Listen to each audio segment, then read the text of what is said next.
Qadimgi Xorazm. Qadimgi Xorazm tarixi qariyb 3000 yilni tashkil etadi va Markaziy Osiyoda eng qadimgi davlatlardan biri hisoblanadi.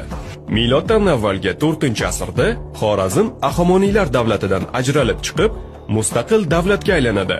Makedoniyalik Aleksandr hukmronligi davrida ham Xorazm davlati mustaqil edi. Qadimgi Yunon tarixchisi Arianning yozishicha, bu davrda Xorazmda Farasman podshohlik qilgan. Miloddan avvalgi 4-3 asrlarda Xorazm O'rta Osiyoda shaharsozlik va me'morchilik keng rivojlangan muhim markazga aylanadi. Davlat chegaralarida hamda savdo yo'llari bo'ylab qal'alar quriladi.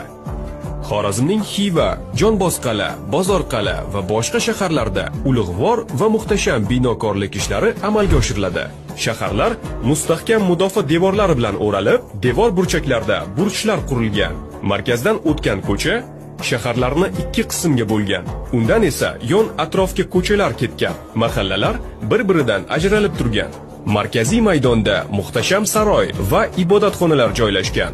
Xorazm davlatida harbiy ish, xo'jalik va hunarmandchilik sohasi rivojiga katta e'tibor berilgan. Ushbu o'lka aholisi xo'jaligining asosini sun'iy sug'orma, dehqonchilik va chorvachilik tashkil etgan. Shaharlar va dehqonchilik uy qo'rg'onlarining atroflarini dalalar, bog'lar